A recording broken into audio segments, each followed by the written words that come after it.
भाजपा के दो चेहरे हैं। पब्लिक कंजम्पशन में कुछ और कहते हैं और बाहर कुछ और बात होती है। जैसे ही लोकपाल का बिल यूपीए गवर्नमेंट की कैबिनेट ने क्लियर किया, भाजपा ने पूरे देश में ये बात पे हंगामा मचाया कि इस लोकपाल बिल में कुछ है ही नहीं। सेक्शन 4 जो है लोकपाल की अपॉइंटमेंट की, उसके ऊपर भी बहुत विरोध किया। और आज मेरे पास उसी भाजपा की सरकार जो गुजरात में है और उनके चीफ मिनिस्टर कानून होते हुए भी गुजरात में 2003 से 9 साल से लोकायुक्त लगने नहीं देते हैं। उन्होंने जो रिव्यू पिटीशन फाइल किए सुप्रीम कोर्ट में, उसकी कॉपी मेरे पास है। वहां उनके ग्राउंड एफ में गुजरात के मुख्यमंत्री कहते हैं कि यूपीए गवर्नमेंट ने अभी जो लोकपाल का बिल पास किया है कैबिनेट में, वो सही है। उन्होंने ये कहा है कि सेक्शन 4 है, प्राइम मिनिस्टर लोकपाल की अपॉइंटमेंट में कॉलेजियम में रहेंगे, वो जायज़ है। इलेक्टेड गवर्नमेंट में यही होना चाहिए।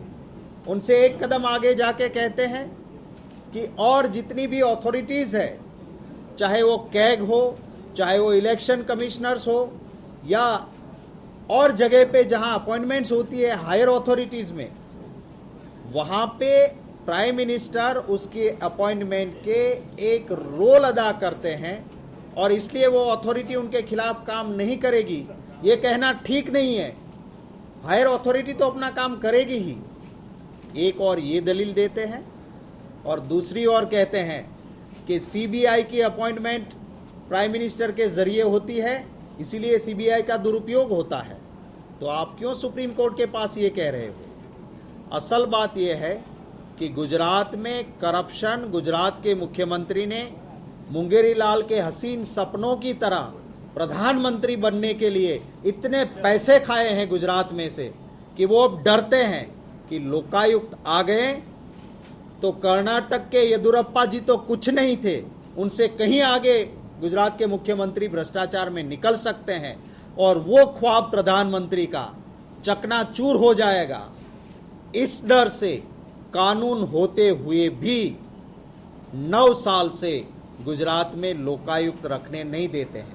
अगर उनका एडमिनिस्ट्रेशन साफ सुथरा है तो लोकायुक्त से डर किस बात पे है?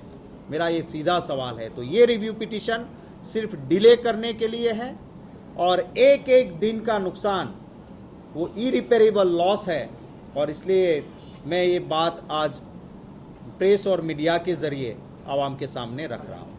आपको लगता है कि अगर लोकायुक्त की नियुक्ति हो जाती है तो कहीं ना कहीं सरकार को ये डर है कि उनके मंत्री या खुद उनके भ्रष्टाचार भी लोगों के सामने आ सकते हैं, आने वाले दिनों में दिक्कत हो सकती है? ज़रूर, ये बिल्कुल दीवार पे लिखा हुआ सच है। बहुत भ्रष्टाचार गुजरात में हुआ है और इस भ्रष्टाचार को छिपाने के लिए ही लोकायुक्त का प्रोसीजर जब कंक्लूड हुआ तब एक वन मैन कमीशन लगा के भी बचने की कोशिश की।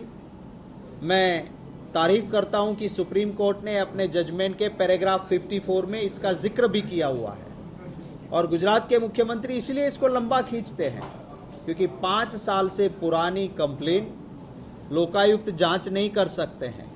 9 साल से तो लोकायुक्त नहीं है, माने पहले 4 साल में गुजरात के मुख्यमंत्री ने जो पैसे खाए उसकी जांच ही नहीं हो सकती है। पर फिर भी आज भी अगर लोकायुक्त आके सही मायने में जांच करेंगे तो इस गुजरात की जनता के पास बहुत सारी कंप्लेंट्स है, बहुत सारे प्रूफ है और यहाँ जो भ्रष्टाचार हुआ है वो एक पब्लिसिटी के जरिए जो डेवलपमेंट के नाम पे दबा के रखा है वो आवाम के सामने जरूर आ जाएगा। एक सवाल थोड़ा अलग है।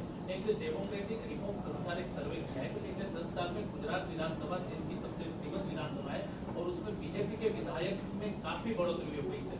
आप क्या कहेंगे इस मामले में? पूरा सर्वे आया है पूरे देश में सबसे क्या बढ़ोतरी हुई है? डेमोक्रेटिक रिफॉर्म नाम की एक संस्था ने सर्वे किया है कि गुजरात विधानसभा पिछले 10 साल में देश की सबसे श्रीमंत विधानसभा और भाजपा जो विधायक है उनके पैसे में उत्तरोत्तर बढ़ोतरी होती जा रही है। ये बात सही है। आप अगर एफिडेविट्स लेके देख लें तो आपको पता चलेगा मेरी एफिडेविट्स भी मिलेगी, मेरी पार्टी के एमएलएज की भी मिलेगी, बीजेपी के एमएलएज की भी मिलेगी। हाँ, अगर कहीं ना कहीं पैसा कमज़ोर होता है या आमदनी बढ़ रही है या जो एसेट्स है या जो शेयर्स रोके हुए हैं उनकी कीमत बढ़ती है तो उनका रेशियो फिक्स होता है।